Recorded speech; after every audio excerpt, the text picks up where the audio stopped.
Olha, a gente volta a falar sobre o coronavírus. Um estudo preliminar na África do Sul afirma que a Omicron tem 3 vezes mais risco de causar reinfecção pela Covid-19 do que outras variantes, como a Delta. Para falar mais sobre essa variante, o que se sabe a respeito, gentilmente nos atende o infectologista Marcos Boulos. Doutor Marcos, mais uma vez, muito obrigado por estar aqui conosco na Jovem Pan, com os esclarecimentos e as avaliações. Obrigado. Um bom dia para vocês e prazer meu de estar informando a todo o seu público aí. Muito obrigado.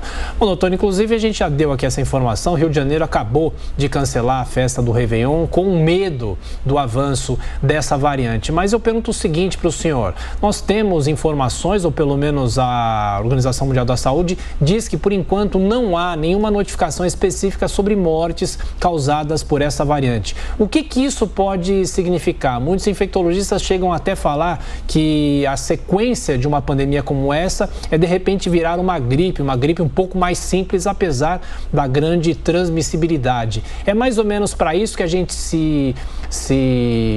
ou acompanha, ou isso vai acontecer realmente, ou ainda é muito cedo para falar sobre isso? Não, eu acho que isso acontecerá. Só para você ter uma noção, a gripe que nós temos todos os anos, a famosa H1N1, que de vez em quando pode se transformar em uma epidemia maior, é a mesma pandemia que aconteceu em 1918. E ela persistiu ano, 103 anos, ela continua ocorrendo todos os anos em quantidades menores e nós todos os anos temos que vacinar contra a gripe, exatamente para ter menos risco de adquirida. O Covid-19 tem os mesmos tipos de características, alta transmissibilidade, ela promove pouca imunidade nas pessoas que adquirem, por isso que as pessoas podem se reinfectar. Isso mostra que este vírus continuará com a gente por muito tempo. Não em forma epidêmica, mas provavelmente quando o mundo tiver mais contato com ela e mais vacinado, nós vamos ter nos invernos, provavelmente na época mais fria, onde a transmissão por via respiratória é mais intensa, nós deveremos ter infecções por ela. Então, ela se transformará mesmo numa infecção anual, provavelmente, aliás, uma infecção quase todos os anos, como é a gripe de modo geral. É até possível que as próximas vacinas elas já incorporem, a vacina da gripe incorpore o Covid-19 vai ficar com uma vacina única para todos esses vírus que dão no inverno. Doutor, apesar do surgimento da variante Omicron, o Brasil vive um melhor momento da pandemia. Mesmo assim, o senhor vê com bons olhos o cancelamento das festas de fim de ano na maioria dos estados do país? Acha realmente necessário ou preocupação excessiva? Não, eu acho que o que foi inadequado foi começar a marcar festas quando a pandemia não terminou. Veja, nós estamos ainda, apesar de, como você falou, dos bons resultados obtidos com a vacinação, com o aumento da vacinação, e não só a vacinação, não temos tendo reinfecções intensas, como aconteceu no mundo com a Delta, e com a Ômicron pode ser que também ocorra a mesma coisa, não tenhamos uma grande distribuição, porque além da vacinação, nós tivemos um péssimo controle da pandemia aqui no Brasil. O que aconteceu? Muita gente se infectou. Nós tivemos quase que a maior taxa de infecção por 100 mil habitantes do mundo. Isso faz com que muita gente que se infectou também tenha uma certa imunidade. Então, o vírus circula um pouco menos nesse momento por aqui. A Omicron, a exemplo da Delta, que é a alta transmissibilidade, ela também não está relacionada, até o que nós sabemos até hoje, a muito maior gravidade. Simplesmente a infecção maior. Então, ela vai onerar o serviço de saúde no atendimento mais do que na hospitalização. Provavelmente é assim. Porém, ela vai ser mais uma das variantes que provavelmente vão continuar e vão continuar existindo variantes. Nós temos que ter isso em mente enquanto o vírus circular. Se nós evitarmos que o vírus circule entre nós, principalmente agora com o aumento da vacinação, portanto, nesse momento, por mais até nós atingirmos uma quantidade de imunidade suficiente, mais de 80% da população vacinada com 2 doses, é melhor não evitar aglomerações, é melhor continuar usando máscara. Então, eu acho prudente a volta, o retorno a usar máscara, o que é necessário, e evitar essas festas agora. Quando nós tivermos condições muito satisfatórias, que a diminuição maior ainda, continuar decrescendo o número de casos, a população já relativamente imunizada, com mais de 80% com 2 doses, aí a gente pode pensar em liberar máscara em regiões abertas e até pensar em algumas festas, mas não com grandes aglomerações ainda. Claro. Doutor Marcos, a Anvisa vem questionando os governos estaduais e o próprio Ministério da Saúde em relação à dose de reforço, a terceira dose. Aqui em São Paulo nós tivemos nessa semana o anúncio da antecipação dessa dose. Antes a questão do intervalo era de 5 meses, mas agora a redução para 4. Eu pergunto, o senhor como infectologista, mesmo que não haja uma comprovação tão grande assim sobre a necessidade ou não dessa terceira dose, vale a pena nesse momento? Tem que investir nisso? Veja, o que está acontecendo? Nós ficamos muito tempo sem adquirir vacinas. Então, nós tivemos um problema enorme que causou uma maior crise no começo, principalmente deste ano, com a falta de vacina em muitas doenças, né? Agora, comprou-se vacina demais. O que está acontecendo? As vacinas estão sobrando e estão vencendo, com data de validade. O Ministério forneceu vacina, comprou um lote muito grande da Pfizer e os estados e os municípios não estão dando conta de completar os esquemas. Então, você vê, o país ainda tem muita gente que não tomou a segunda dose. No entanto, em alguns lugares, pelo acúmulo das vacinas e pela possibilidade de vencimento, então eles optaram por dar uma terceira dose. É necessário? Não, não é necessário. Vai atrapalhar? Não, não vai atrapalhar também. Obviamente, se você toma uma dose, uma terceira, uma quarta, a imunidade vai melhorar gradativamente. Mas no momento, se você for pegar custo-benefício, o ideal é que todos tomem a segunda dose. Depois da segunda dose, a terceira dose deveria só ser restrita para as pessoas que têm maior risco de morrer pela doença, aqueles que tinham mais imunodeprimidos, sejam idosos, pessoas com outras infecções, outras doenças crônicas que facilitam. Essas pessoas estariam indicadas uma terceira dose.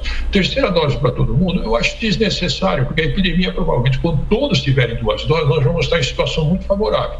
Mas, se vai sobrar, em vez de jogar fora a vacina, perder a vacina, você dá uma terceira dose, isso não é nenhum problema. Agora, tem que lembrar que foi um mau planejamento outra vez, tanto não adquirir como adquirir demais na hora errada, porque você vai ter que adquirir muito, mas tem que vir na hora certa porque as vacinas vencem, né? Então, no inverno, daqui a alguns meses, provavelmente nós vamos ter que tomar vacina outra vez.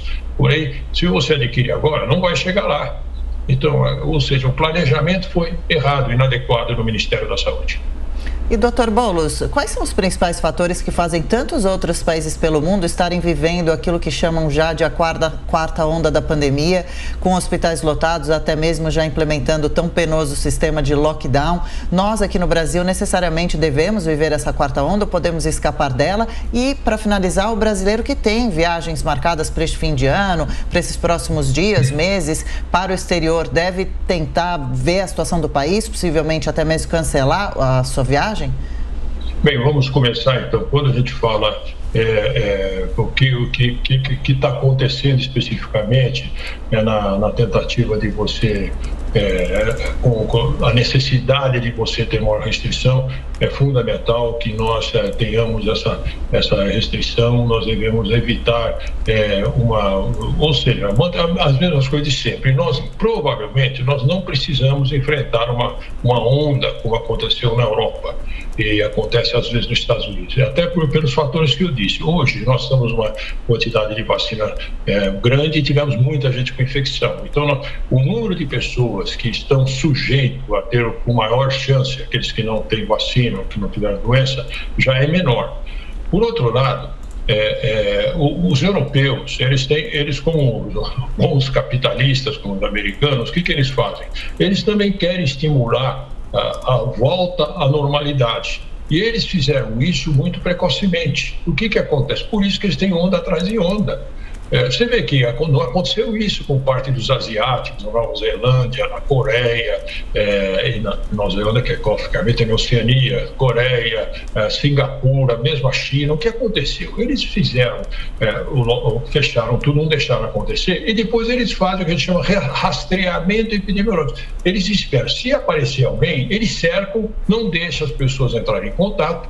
As pessoas que chegam nesses países, eles obrigatoriamente, além de demonstrar que não tem a infecção, fazendo PCR ou mostrar o passaporte vacinal que é necessário nesse momento, eles ainda ficam esperando passar o possível tempo de incubação, porque se ele se infectou logo depois do PCR, eles esperam. Então, ou seja, aí não vai ter. Os europeus não, eles abrem e fecham, tem contato aéreo com todo lugar, com muito maior frequência. Na Europa é quase o epicentro das viagens aéreas, então você acaba tendo maior possibilidade de ter contato com as pessoas infectadas. Como você tira as proteções, por exemplo, liberam máscara, liberam festas, etc., volta a ter infecção. E eles não têm ainda uma quantidade muito grande de vacinados.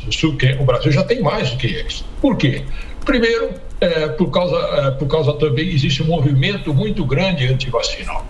As vacinas, a despeito delas serem corresponsáveis pelo aumento da idade média no mundo todo, a importância de diminuir as doenças, ainda as pessoas veem como se fossem as vacinas antigas, que você tem vacinas que podem produzir problemas tóxicos. Então, principalmente naturalistas, eles não querem vacinar. Então, você tem um contingente grande de pessoas que não vacinam e ficam sujeitas a ter a doença.